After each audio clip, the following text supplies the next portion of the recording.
I'm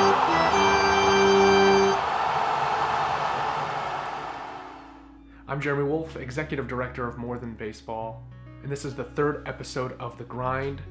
Our guest today is Rachel Balkovec, a hitting coach with the New York Yankees, who has a unbelievable story.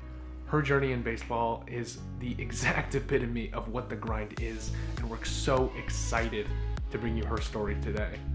Can't thank Rachel enough for joining us. Here it is, the third episode of The Grind.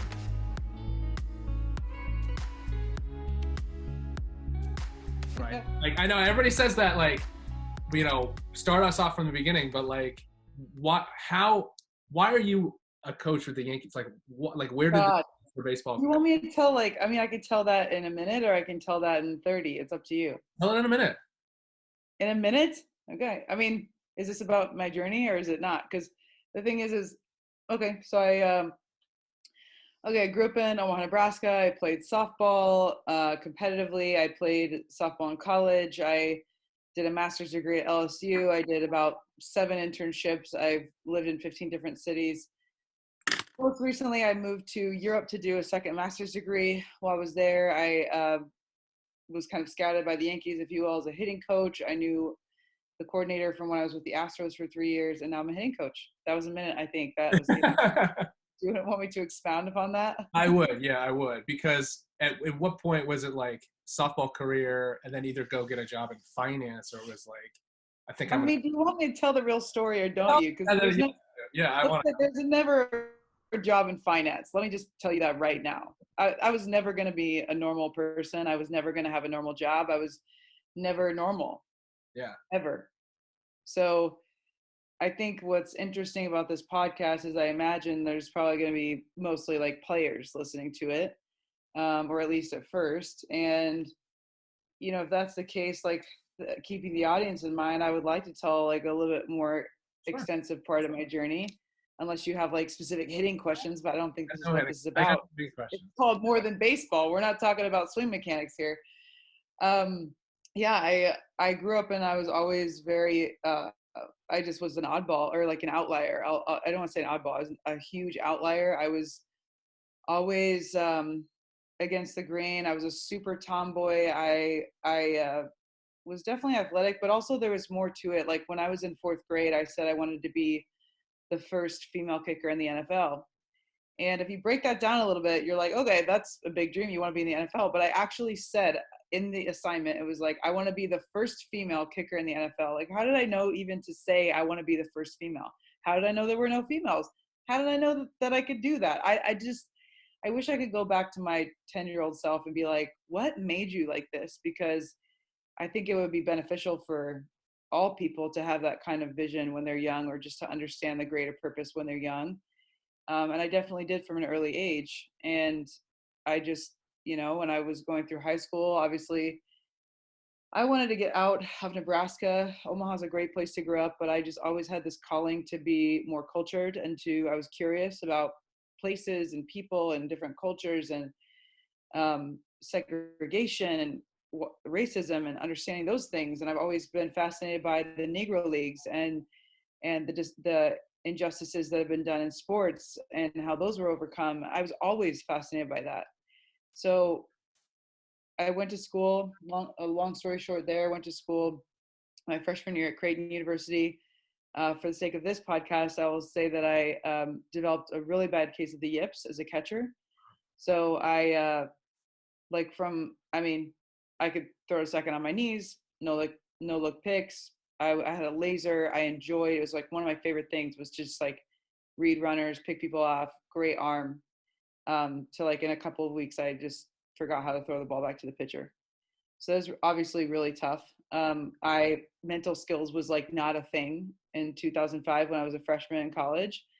And people were trying to fix my mechanics. I didn't even know what the yips was. I didn't know this was a mental thing. I couldn't figure it out. I barely played. I couldn't be trusted in any kind of pressure situation. Obvious now, but at the time I had no idea. I went through a major like identity loss, depression, like the whole thing. I transferred. It got a little bit better. Went to New Mexico. I mean, it got good enough for me to get re-recruited at another Division I school with a scholarship. So I moved out of Omaha to New Mexico, and that kicked off my nomadic journey. Um, it never really got better. Like my yips I never really recovered. Like, and also you go from Creighton and Omaha, Nebraska to New Mexico, and like our fall games were against Arizona and UCLA. Like there was no breathing. Like our non-conference schedule was like horrific. So I could never really be trusted in those pressure games. And really from the beginning, every game counted. So I really had a lackluster college career, and that led me to the weight room where I could actually have some kind of sense of self-esteem. I was really good at it. 1+1 = 2, right? I went to the weight room, I worked hard, I got stronger. In softball, I was like working really hard, get behind the plate, throw the ball into the fucking stands. Like, it's like the hard work wasn't matching up. So I took to the weight room, and I just knew that I was going to try to make that my profession. So that's how I got into strength and conditioning in that realm. Now here's the twist that no one really knows. I've started telling recently, just because I don't care, because I'm old now and it doesn't matter. But when I was at New Mexico, I started dating a baseball player, and we dated for 5 years in total, but 2 years while he was in college, and then was drafted and played in the Dodgers minor league system. So like most of the general public, even though I was a college softball player, I had no clue what minor league baseball was about. I was like, what, AAA, AA, cool, what's that? Oh, when are you going to go pro? Like I was that idiot, that, I don't say idiot, but that like ignorant baseball fan. In fact, I wasn't even a baseball fan, and I would go to his games and be like, this game is so slow. Like, what's wrong with the catcher? Block the ball. Like, what are we doing? Softball is just such it's a different game a little bit. So learning that, and also learning like, just when he was drafted, the minor league system and rookie league and Latin America, and like he was a prospect, so he went to winter ball and fall league, and I mean I just got to see all of the different layers, and I just was super fascinated actually by minor league baseball. It has never, not one time, been like my ultimate goal to be in the big leagues. I have always really been fascinated by the journeymen that minor league baseball players are, and I've been drawn to working with Latin American players because of just, I mean, every construct that falls into that category, and just the struggle and the challenge that is. And I really love minor league baseball, and from a coaching standpoint, that's where I wanted to be. So I mean, yeah, I could go on for another hour, I could go on for 5 minutes. So basically I graduated from New Mexico. I did a graduate assistantship at LSU in strength and conditioning. So like as I was like still dating this guy, learning a ton about the minor leagues, what's the fall league, what's winter ball, what league is a hitter's league, what league is a pitcher's league, traveling to see him in Midland, Michigan, traveling to see him in Ogden, traveling to see, like I had all of this, like before I even got to professional baseball as a coach, I had all of this like useless like minor league baseball trivia knowledge that like no one knew except for me, because I had kind of lived it secondhand through my boyfriend. So as my like career was building, I was finishing my master's degree, and he was, like, can you imagine me now? Like I was in the stands with like other minor league wives, and I'm like writing strength and conditioning programs, like, and like studying for my like finals, and I'm like in the stands with all the like minor league girlfriends. Like I didn't belong. But I belonged on the field. Like that was definitely, I never used to, but I will give him credit, or that experience credit, because I learned so much. And then by the time I showed up to my first internship, which was 2012 rookie league in Johnson City for the Cardinals. But by the time I showed up to extended spring training, I already knew what the deal was. Like I already knew about the Latin American players. I knew what rookie league meant. I knew peanut butter and jellies. I knew, the shitty hotels. Like I just knew I had a really good idea of what I was getting into. And I think especially as a young woman, that was really vital, because I just knew I had, even though I, didn't have ultimate feel, I just had like the slightest bit of feel that really helped me getting in. So I did that internship. I think for the sake of people understanding journey, and like sometimes when I'm speaking with players, I think they look at me and it's really obvious, like I'm a girl. Okay. So I think they think that I'm really different than them. And what's funny is like I can relate to them on so many levels, especially the moving around, the struggle, it's like they've had a different struggle than me maybe, but like I was discriminated against. So like I mean 2012 I did a short internship for the Cardinals. The end of the season came. It's an internship. They're like, "Hey, bye. You did a great job. We'll call you in 6 months if we have a spot for you next season." So, long story short, I was still dating that guy. I moved to Dominican Republic with him. I worked for Los Tigres de Licey in the Dominican Republic, and I did administrative work for them, some translations because I learned some Spanish with the Cardinals. Ended up breaking up with my boyfriend and ending that. He's a super nice, great guy. Just, well, I don't need to tell anyone who's listening to this podcast how relationships go in baseball. They're a little tough sometimes. So anyway, moved on from that. I moved to Phoenix and I thought to myself, I was going to start a PhD and I was taking some prerequisites. But I was like, great, I'm in Phoenix. There's 15 teams here. Maybe I can get another internship with the AZL or something. Like, there's 15 teams. Get online. There's a bunch of open jobs. I applied for 8 to 10 organizations, just heard nothing back. As a short recap, at that point, I had done 6 unpaid internships. My graduate assistantship was paid. I had moved to Dominican Republic, worked for the Cardinals, Arizona State, LSU, Division I catcher. I mean, I had a really good young resume for that point. I didn't hear anything back, nothing, like no responses, just crickets. Finally, I got a call mid-spring training, and the guy was like, "Hey, we had somebody quit. We need someone on the fly. Are you still interested?"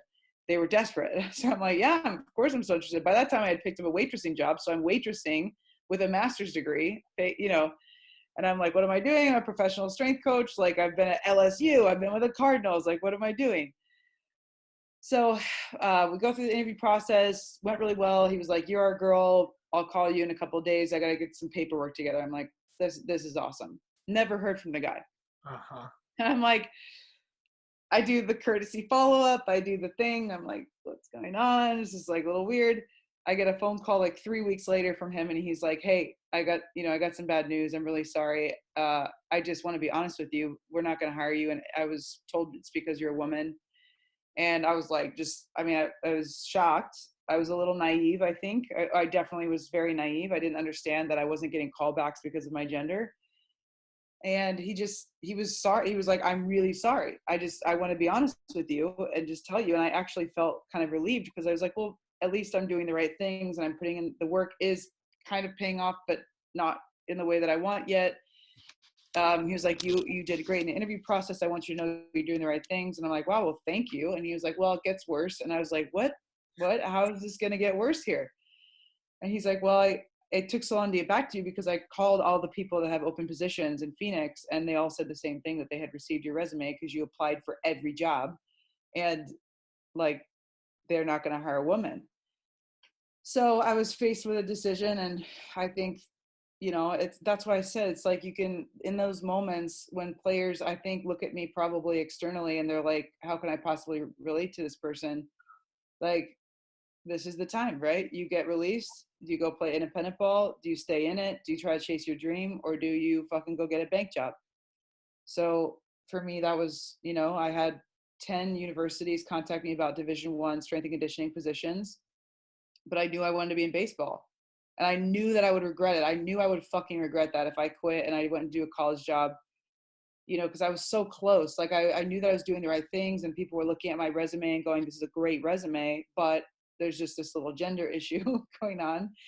So anyway, I just sat out that year. I waitressed. I worked another free internship at Arizona State. I would go there at like 5 a.m. and work with softball and baseball and soccer. And then I would go waitress. And then I picked up another job at Lululemon, and I just worked. And I kind of kept my resume fresh. I was working with ASU baseball. Sometime around the fall, the White Sox called me, and they were like, I'm telling these details so people know, like, it wasn't just, oh, and then I did this, and then it was easy, and then I got this. Yeah. So the White Sox called me. I was living in Tempe. Mm-hmm. They're in Glendale, obviously, and I was working in Scottsdale, waitressing in Lululemon. And they were like, hey, they almost felt bad. They're like, hey, would you be interested in $30 a day to like babysit our fall league team, basically?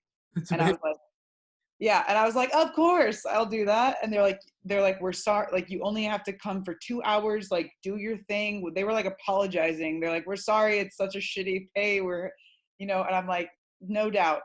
So I drive from like Tempe to Glendale every day, but of course I didn't stay for 2 hours. I stayed as long as I could. For all the home games I was there. I was in the dugout because I just knew like I had to like make an impression. The fall league is 5 different teams together. It's like all these coaches. So I just knew I had to be around. And I mean, that was huge on my resume. It was a huge little leg up. It was getting late in the off season. As you baseball people know, like jobs fill up by like October, November. It was like January and I still didn't have a full-time job. The White Sox didn't have anything for me the next season. I was just like going into clean. They were like literally pity paying me. They were so nice. Like I was in January, I'm like going in to clean the weight room and like hang out with one big leaguer, just like watch him do nothing.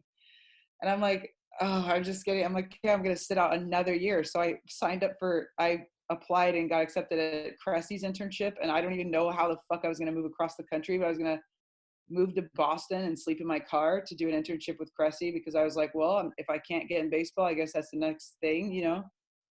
So I For didn't. no, who is Cressy? He's a baseball strength and conditioning trainer, private guy. Well, now he works for the Yankees, but yeah, he was private training in Boston, just baseball at the time. So, and he trains a ton of pro guys. So I just thought if I can't get into baseball, I'm going to go there. And then, those are good connections. So there's my mindset for you is like, I kind of just, at some point, of course I wanted to be in baseball, but at some point, the more I found out that I was getting discriminated against, the more I was like, let's fucking go. I'm like, That, okay. that Like, motivates. Yeah. yeah, I'm like, oh, you want to fucking go? Okay. I'm not leaving. Like, I'm not leaving. I'm just going to get better and better until somebody can't ignore me. So I was like literally about to pack up and move to Boston. And I get a call from the St. Louis Cardinals. And they were like, it was the major league strength coach. I'm like, why is this guy calling me? Like, what? I like answer the phone. I'm like, hello. He's like, hey, Rachel, are you interested in a minor league strength and conditioning coordinator position? Our coordinator has moved on and he recommended you for the position. I literally pulled the phone away from my face to like check that nobody was fucking with me. I was like, is this the right guy? Okay. I'm like, yes, I'm interested. Like, here I am. Imagine this. I can't even get like an internship at the rookie league level. And the Cardinals are calling me back because I had done such a good job as an intern to interview for a coordinator position overseeing 10 strength coaches and 250 athletes. How many years later? That was just one season out. Like Okay. I was on the brink of sitting out a second season and then who knows? But I think that was like really, it just was this naivete to where I thought, oh, the St. Louis Cardinals hired me. Now everyone will hire me. Like, no, it was just the Cardinals. Like, it was just them. And I had applied to all these other positions and not even got a call back. And then they called to hire me again in a full-time role as the coordinator. So, I mean, it was just like, I was on the brink of like, I was going to sleep in my car in January in Boston. Like, what? I was desperate, big time. I was so desperate. In fact, last little story, and then I'll like fast forward because the rest is kind of boring. But in the fall, um, as I was in the Arizona Fall League, I was so desperate applying for jobs for the next season that I changed my name on my resume. That's a story I've told a million times, but I'll tell it here again. So I changed my name from Rachel to Ray to make myself look like a man. And I got callbacks like immediately, like less than a day. I send my resume, phone call. I like bunch of email responses right back, and I'm like, whoa, okay, it's true, it's real, like, so I get this phone call and I'm like, hello, number I didn't know, and they're like, hey, I'm looking for Ray. And I said, this is she. And he was like, like just awkward silence. And I was like, oh my God, it's real, like this is real. It got really awkward. I couldn't talk at the moment. I said, hey, can we do it tomorrow? Never heard from him, of course. And then it was a very short-lived alter ego, Ray. But it was one of those other times where I just like got this ray of hope where I was like, okay, all right, it's just my gender. Like people like my resume. I'm doing the right things. I just got to keep going. I got to keep going and something's going to break. And it did. I was hired as the coordinator. And then, I mean, from there, again, it's like a little bit boring, but I spent 2 years as minor league coordinator there, 3 years with the Astros, 2 as Latin American coordinator, 1 in AA. I quit at the end of 2018, went back to school in Europe and Amsterdam, did a year of courses there, and then I did my research at Driveline Baseball, which many people know. So I did that for 6 months, and then during that time, I was hired by the Yankees, and now I'm a GCL hitting coach. So there's the 30-minute story. How did it go? How did you go from strength and conditioning then to hitting mechanics? Like, Um, there's a shift coming where I think people in the space of like hitting and pitching are valuing people who understand the body. mhm. And it's not just like feel and this is what I did and let's try this. It's like really understanding mechanics. And so Jeff Albert, who I consider to be one of my earliest mentors in baseball, he was a hitting coordinator. Well, he was with the Cardinals. That's where I met him, and he was a hitting coordinator for the Astros. Who's a big reason why I went to the Astros. Hitting coordinator with the Astros for 5 years, and he has a master's degree in kinesiology. So he hired, like everyone that he hired was really aware of the body or had a degree in exercise science, kinesiology, something like that. So he hired people who understood the body. So then these hitting coaches, I'm working with the Astros as a strength coach. These hitting coaches are in our office going, "Hey, what do you think of this guy's mechanics?" That's the first time I've ever even like understood that was. It's like the body is the same whether it's in the cages or on the mound or in the weight room. Like it's all the same. It's just now I'm coaching a different movement, and it's the body just acting in a different way. But it's something that I've done for 10 years. So also going back to school and getting my degree in biomechanics and like working at Driveline in the biomechanics lab. But I did my research in eye tracking for hitters primarily. And that's something that I was actually taught by the Astros hitting coaches. So, and namely my boss, Dylan Lawson, is like the OG, like he's been doing eye tracking and vision stuff related to specifically to hitting since he was in the college ranks like 6 years ago. So he made me aware of that, and I decided to do my research in that. And when I decided to do my research, he was like, we got to have you. So that's kind of the short story of how I got to the Yankees. Not so short story. So Yankees hired you as the My, GC hitting, mm-hmm, yeah. and in what, like, how did that happen? You weren't Ray anymore. You were Rachel, right? And so it worked itself out. That's the job you wanted to get into baseball, to not be a strength and conditioning coach anymore, to actually be on the field. And Yeah, I mean, and again, the Ray Rachel thing, that was in 2013 when I was just like, that was a while ago. So like now, I mean, I think after so 6 seasons in professional baseball, I have a reputation enough to where hate me or love me. Like there's players who don't like me. There's players who like me. Hate me or love me. It's like, okay, I'm a professional. I work hard. I'm passionate. I'm smart, or I've like done the work to learn the necessary things. And so I don't really feel like I'm discriminated against anymore. That would be silly, because if they had any questions about my demeanor at work, they could just call probably hundreds of people and find an answer, Whereas when I was first getting in, you don't know. And I get it. It's like you have to have empathy for the people, which is something you asked me earlier, although I don't want to skip around. You asked me, like, is this the job why did I decide hitting, really, I guess is the question. And I want to be in the front office someday. Mhm. And I just think like right now our leadership in baseball it's white collar businessmen who are really brilliant, by the way, some really, really brilliant people that I've been around. But just they haven't rode the bus, it's like the day-to-day operation still kind of escapes their mindset, and the discipline thing, and why like college athletics, you know, it's hard to explain to somebody who's never been a part of college athletics why discipline is so important in training and off-season stuff, and why the Latin players are so different than the college players, and how we need to address that, and behavioral things. And so I think that I want to be the most well-rounded front office staff member that there ever was. And so I could have easily just like tried to get into scouting and go to the front office that way or whatever. But yeah, I wanted to be on the field. I want to be when it's time for me to be in a leadership position. I want to be able to be the best, person that there ever was there. So if that's the case, then I might have to slow down my journey a little bit by being a hitting coach for however long, whether it's 3-5 years or whatever it takes for me to feel comfortable, like I have a grasp on that. But I want to be an on-field coach before I do anything else, because I know it'll make me better down the line. is as being a female in this space, is that has that gotten easier over the years, or is it still as difficult as it looks? Off the top of my head, there's what's her name on the Giants? She's the hitting coach, and she's the big league hitting. Alyssa. Yeah, it's her. There's you. There's Jessica Mendoza.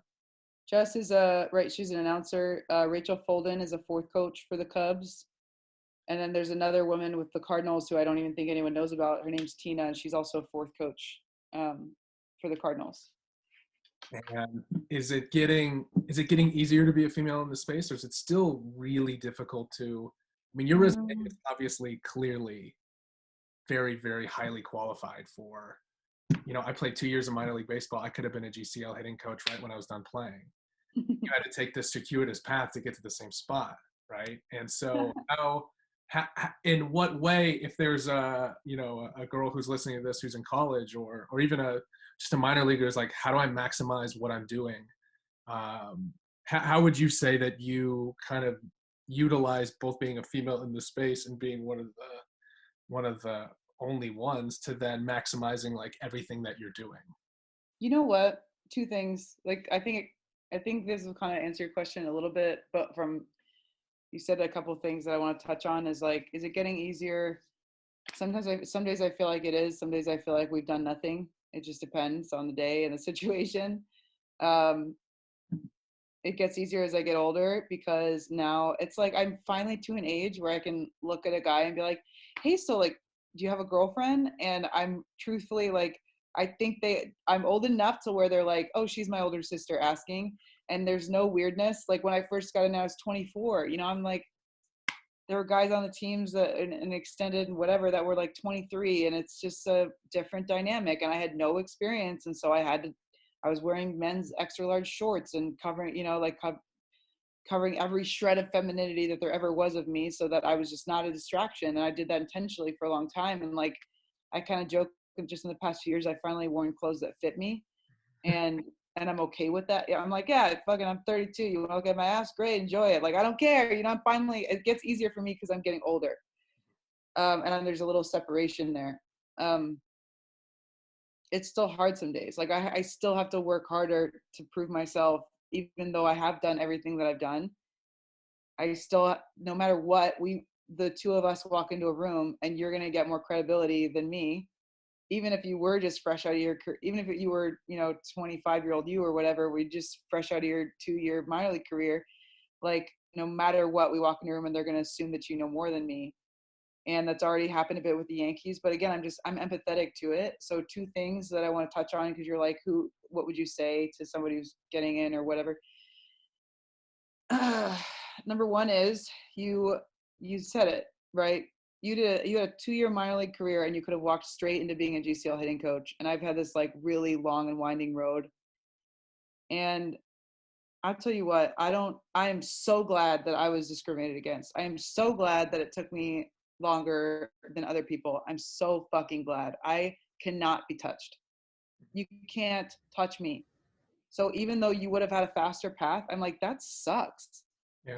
Because you had it easy, you probably don't appreciate it as much, but also like I had to do so many different internships and so many different things, and I had to do them. But now I'm like, and even in the moment, I knew it was making me better. Like that I had to go to so many different places, that I moved to Dominican Republic and did freaking operations and hung out with the mascot for Los Tigres de Licey. Yeah, like, okay, other people don't have to do that, but like, who else has worked for a winter ball team? Not many people. I have. Who else has worked for Arizona State baseball and LSU baseball? Not many people. Me. Like there's so many things on my resume that you're probably just like, how the fuck did you do all this? And I'm so glad. Like if you look at my resume, it's untouchable, period. And like my mind is untouchable. I moved to Europe. I've been at Driveline. Like there's just so much on there. And so I don't regret one thing. That leads me to one of my first pieces of advice is like, don't complain about it. Like, is it fair? No. Does it matter? No. You just, like, if you're going to complain, just go to something else. Like, just revel in the fact that your difficult journey is making you better. Period.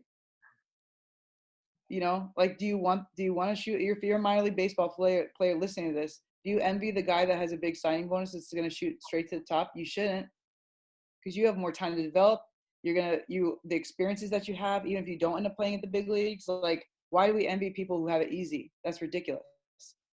That's so ridiculous in any context. So I don't envy anyone who's had it easier than me. There have been times where I've been like, oh, it's not fair, whatever, especially when I was first getting in.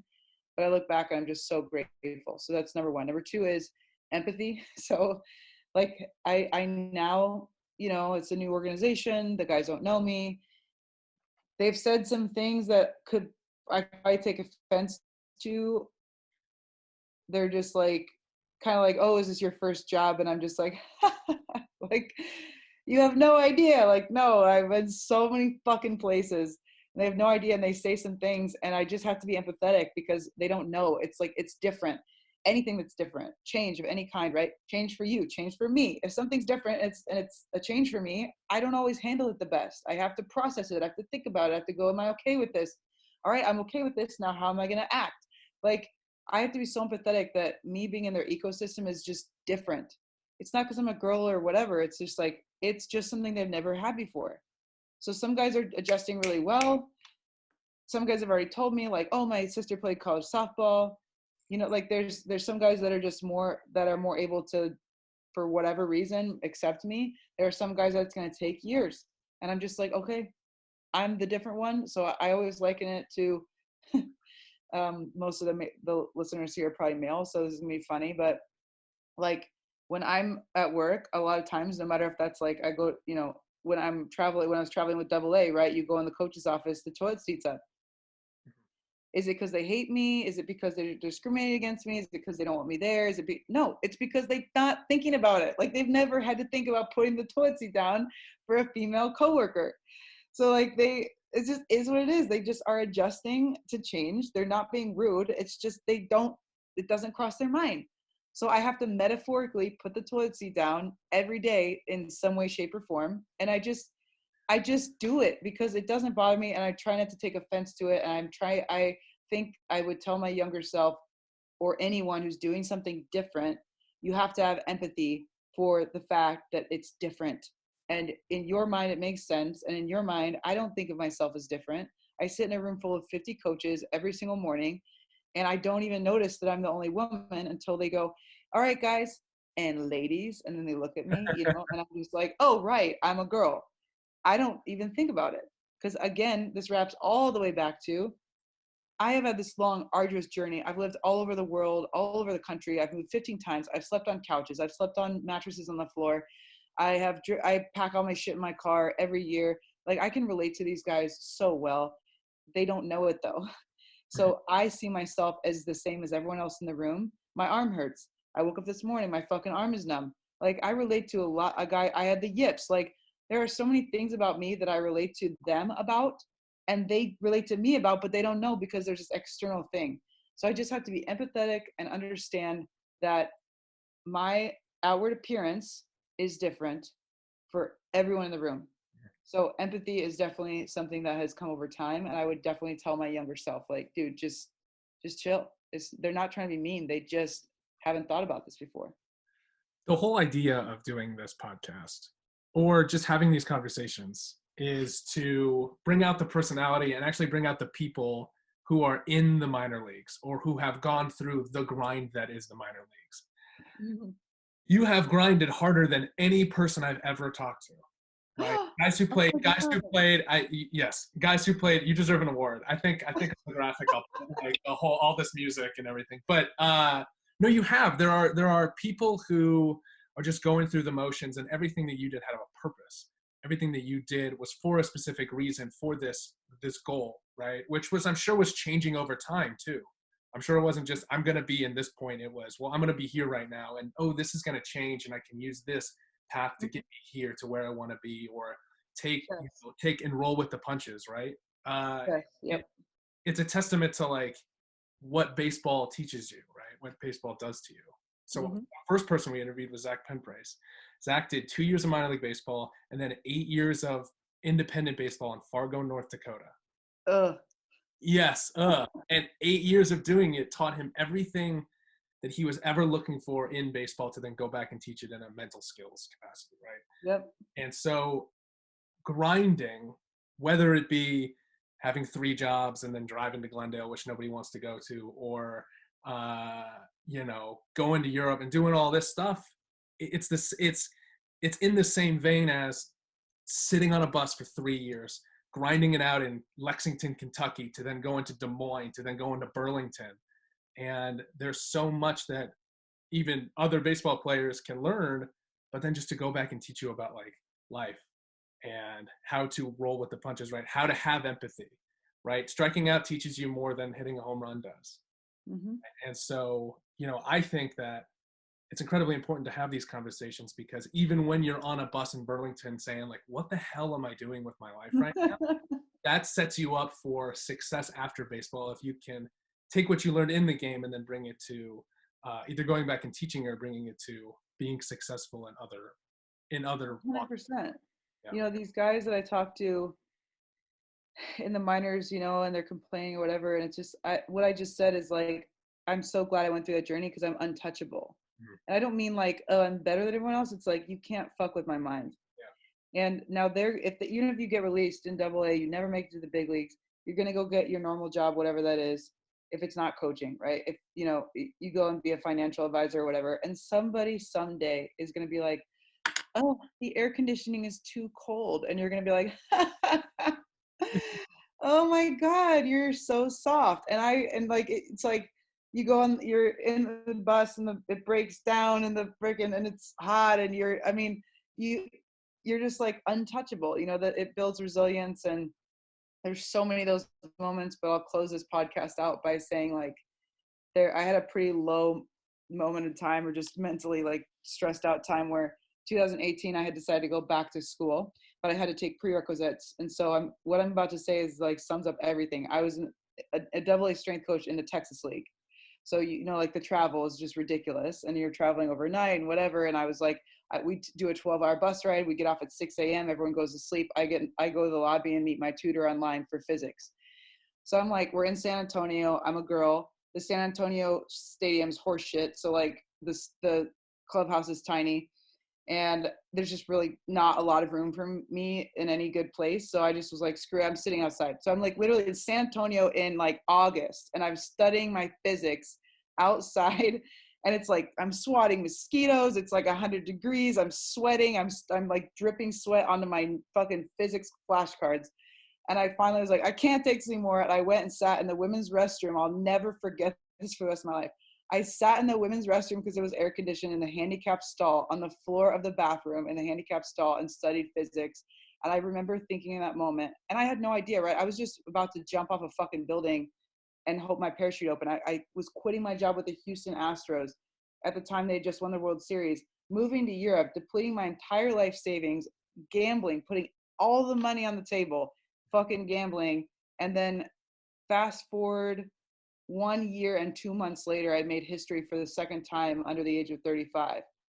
And it's just like, I think to that, I'm like sitting on the bathroom floor in San Antonio, Texas, in a stadium studying physics. And then like a year later, how did I know that? It's just, I think it's like, you just have to trust that in those moments, you have to be able to, the trick is in that moment, sitting on the bathroom floor in that stall, to go, I know this is going to fucking pay off.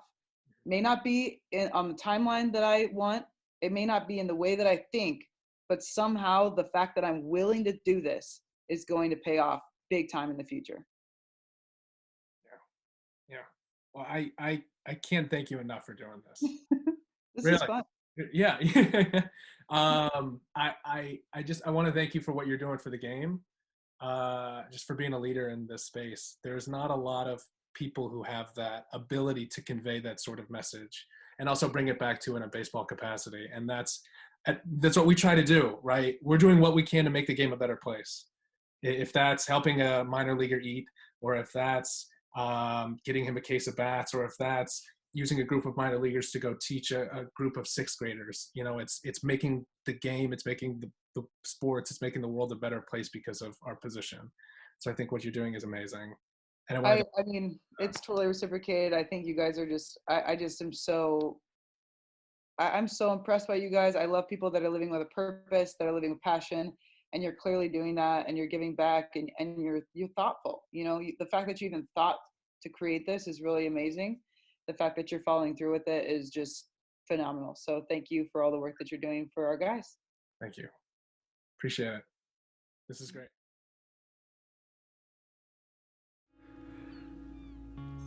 This podcast is brought to you by Birdman Bats. Birdman Bats is our official bat sponsor of More Than Baseball, and we couldn't be more excited to have them on board.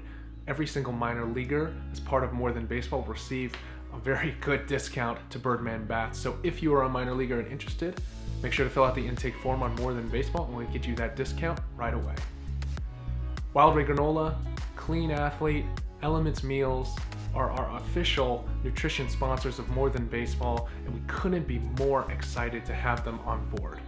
Thank you for being part of the More Than Baseball family. This podcast is brought to you by 940 Media. 940 Media is an amazing commercial design film studio that can take a business's online and real-world interaction to the next level. Thank you, 940 Media, for making this podcast come to life.